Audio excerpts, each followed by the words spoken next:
अब देखते हैं India Australia relation uh key takeaway from second annual summit. देखो, second India Australia summit recently हुआ on the sideline of G20 in Rio de Janeiro, री bilateral trade across strategic economic and technological domain. ठीक है, key highlight देखा जाए, launch of India Australia renewable energy partnership. इसका aim क्या है? enhance cooperation in solar PVs, green hydrogen and energy storation, extension of India Australia Business Exchange Program जो कि originally launch हुआ था 2021 में। The programme has been extended for another 4 years। मतलब business exchange programme है। Commerce इसमें ये जो फोस्टर करता है commercial partnership and market insight. अब हम लोग स्ट्रेंथन करना है हमें डिफेंस एंड एनर्जी कॉपरेशन। ये एक agreement to renew joint declaration on defence and security cooperation in 2025 strengthen करना है। मतलब joint declaration on defence and security cooperation. पहला India Australia renewable energy partnership, फिर इंडिया ऑस्ट्रेलिया बिजनेस एक्सचेंज और India Australia joint declaration on defence and security cooperation in 2025। ठीक है, अब आते हैं सिग्निफिकेंस क्या है। देखो, सबसे पहले क्या है हमारी ये स्ट्रेटेजिक पार्टनरशिप है। हम लोगों ने साइन कर रखी है 2020 में comprehensive strategic partnership and actively participate कर रहे हैं हम क्वाड ग्रुपिंग में to counter regional security challenges. Australia India Indo Pacific ocean initiative partnership, enhance maritime cooperation in Indo Pacific. Australia India Indo Pacific ocean initiative partnership, India Australia India Indo Pacific ocean initiative partnership, ये cooperation करवा रही है। ठीक है, economic and trade relation में देखा जाए तो बायलेटरल ट्रेड जो है वो $30 बिलियन को सरपास कर चुकी है, with further growth expected under economic cooperation and trade agreement. Major trade component देखा, इंडिया क्या इंपोर्ट करता है? वो ऑस्ट्रेलिया से कोल इंपोर्ट करता है, LNG इंपोर्ट करता है एंड क्रिटिकल मिनरल इंपोर्ट करता है। और ऑस्ट्रेलिया हमसे क्या इंपोर्ट करता है? Indian textile, pharmaceutical and IT services. Supply chain resilience initiative, एक collaboration between India Australia and Japan to diversify supply chain and ensure sustainable trade. ठीक है, तो स्ट्रेटेजिक पार्टनरशिप, फिर हम ट्रेड की बात करेंगे, इंपोर्ट एक्सपोर्ट बता देंगे, फिर सप्लाई चेन रिजिलियंस की बात करेंगे जिसमें इंडिया ऑस्ट्रेलिया एंड जापान है, ये तीनों मिलकर डाइवर्स सप्लाई चेन डाइवर्सिफिकेशन पे काम कर रहे हैं।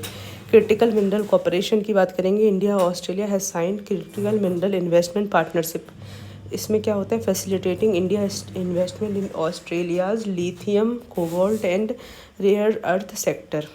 लिथियम कोबाल्ट एंड देखो, ऑस्ट्रेलिया में कम से कम 50% ऑफ ग्लोबल लिथियम प्रोडक्शन कर रहा है ऑस्ट्रेलिया है, तो इसलिए अगर हम लोग इसमें इन्वेस्ट करेंगे तो हमको हेल्प होगा। ठीक है, इकोनॉमिक ट्रेड की बात हमने, क्रिटिकल मिनरल की बात कर ली, सप्लाई चेन रेजिलियंस इनिशिएटिव हो गया। अब green cooperation, Australia Indian green hydrogen task force, अभी renewable India Australia renewable energy partnership, India Australia renewable energy partnership की बिजनेस एक्सचेंज और joint declaration on defence and security cooperation, जो भी हमने कर लिया। ठीक है, अब क्रिटिकल मैंने green hydrogen, green energy, Australia India green hydrogen task force बनाया, ग्रीन हाइड्रोजन पर फोकस करेगा। India Australia solar task force aim to accelerate solar PV deployment and strengthen supply chain.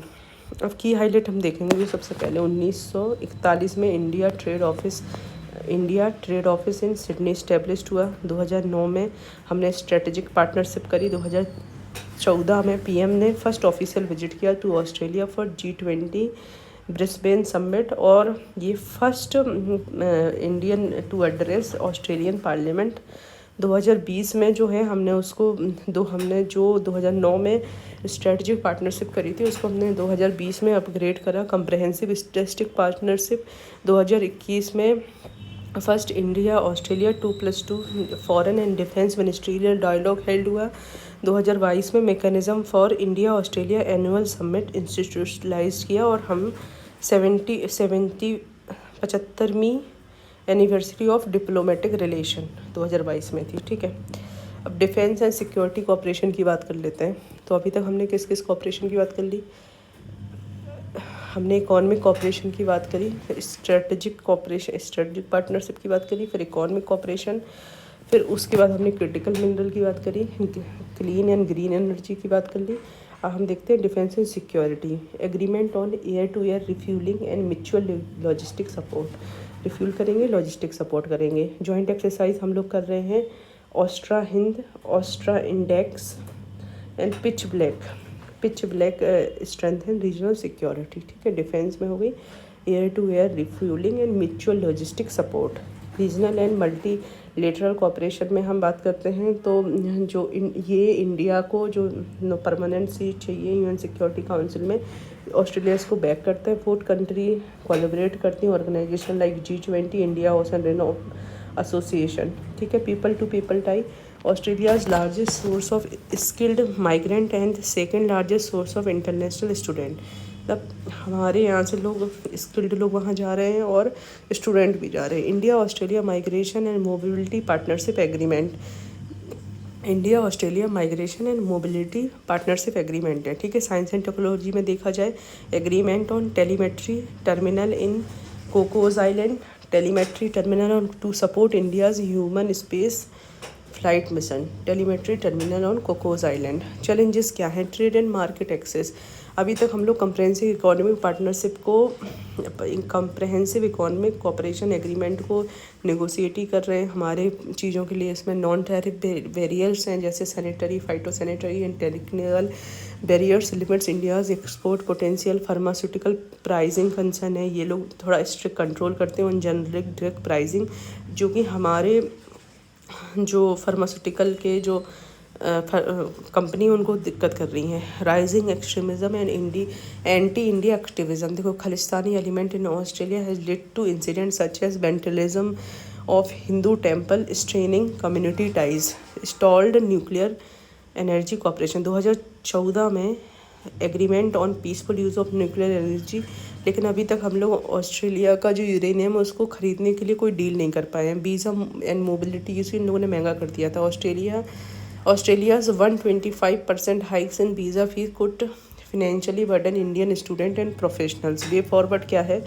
हमें स्ट्रेंथन करना है इकोनॉमिक एंड ट्रेड रिलेशन, जैसे comprehensive economic cooperation agreement deepen करना है, ये भी economic cooperation and trade agreement, and boost करना है investment in clean energy, mining and technology, enhance करना है strategic and security ties, expand cooperation in cyber security. ठीक है, maritime security and counter terrorism, deepening करना है Indo Pacific collaboration, strengthening agreement in Asian and Pacific island forum to balance regional power dynamics, addressing extremism, improve joint intelligence sharing platform and promote community engagement. मतलब Indo Pacific में collaboration, ठीक है, address करना है जो extremism फैल रहा है उसके लिए, और हम स्ट्रेटजिक एंड सिक्योरिटी टाइज कर सकते हैं। As India and Australia navigate global economic shift and regional security challenges, मतलब ग्लोबल इकोनॉमिक शिफ्ट हो रहे हैं, रीजनल सिक्योरिटी चैलेंजेस हो रहा है। Their in evolving partnership will be crucial for economic growth, maritime security and clean energy, innovation and cultural ties. Continued collaboration will solidify their position as key player in Indo-Pacific region and beyond. ठीक है, अब हम Ukraine की बात कर लेते हैं। देखो, India's prime minister visit Ukraine for first time in the establishment of diplomatic relation in 1992 में। ठीक है, की हाईलाइट क्या है? जियो पोलिटिकल कंटेक्स में देखा जाए उसकी लोकेशन, रसिया है, ईस्टर्न साइड बेलारूस है, फिर पोलैंड है, यहाँ Slovakia, Hungary, Romania and Moldova है। ठीक है, और पीछे नीचे की साइड ब्लैक सी है और सी ऑफ अजोक है। की एग्रीमेंट देखो, एग्रीकल्चर एंड फूड्स इंडस्ट्री में हम इसमें कोऑपरेट करेंगे। मेडिकल प्रोडक्ट रेगुलेशन, इसमें भी हम कोऑपरेशन को अपना एनहांस करेंगे। इंडियन ह्यूमैनिटेरियन ग्रांट असिस्टेंस, जो कि ह्यूमैनिटेरियन एफर्ट इन यूक्रेन के लिए हम लोग ह्यूमैनिटेरियन ग्रांट दिया। ठीक है, कल्चरल कोलैबोरेशन फॉर 2024 से 2028 तक स्ट्रेंथन कर रहे हैं people to people ties and cultural exchange. हमने 20 में क्यों दिया है? ये क्या है? पोर्टेबल हॉस्पिटल है, ये पार्ट ऑफ ह्यूमैनिटेरियन एड दिया है। भीष्म का है Bharat health initiative for Sahyog Hita and Maitri. Bharat health initiative BHI for Sahyog Hita and Maitri. Future strategic partnership, both country agree to elevate their comprehensive partnership into a strategic partnership in near future. ठीक है, अब significance देखते हैं of PM visit to Ukraine. Rebuilding relationship with Ukraine, ठीक है, strengthen करना है हम diplomatic and economic ties post Soviet era to reclaim India's lost engagement. Global mediator की तरह हम इंडिया रोल कर सकते हैं। India's visit underscore its diplomatic outreach as a peace maker in international conflict, enhance its global credibility over other emerging power like China. Evolution of India's foreign policy demonstrate India's shift from traditional non-alignment to pragmatic multi-alignment approach. Emphasis on its commitment to peace rather than neutral in Russia-Ukraine conflict. Balancing relationship with Russia and West. The visit highlight India's ability to maintain strong ties with both West and Russia without compromising its strategic autonomy. Expanding India's footprint in Europe beyond its traditional European allies जैसे Russia, Germany, France and UK. India is now engaging with a broader European landscape, particularly in context of security and economic cooperation. मतलब rebuilding कर रहे हैं हम, relation build कर रहे हैं, global mediator की तरह इंडिया उभर सकता है।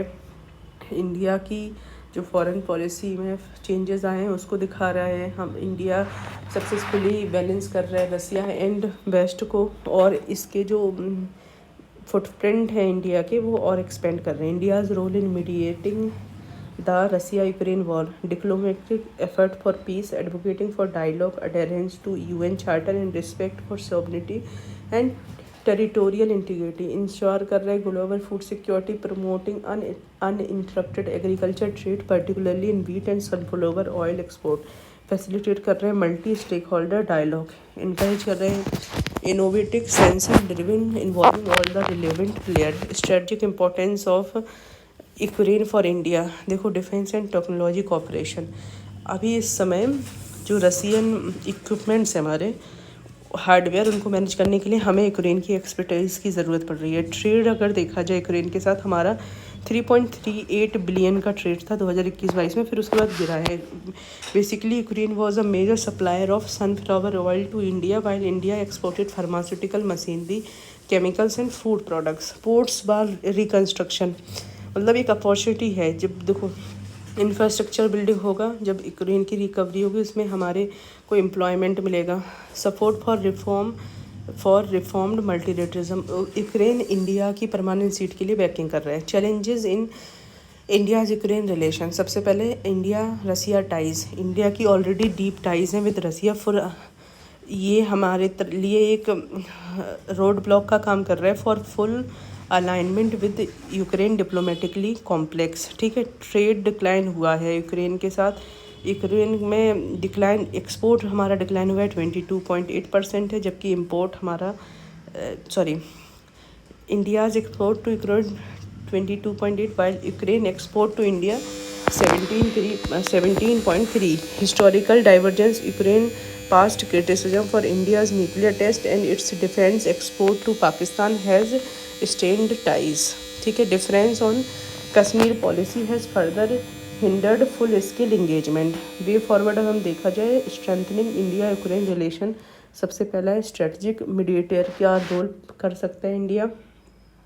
Boosting economic engagement, enhancing trade and investment, particularly pharmaceutical, infrastructure and agriculture to revive economic ties.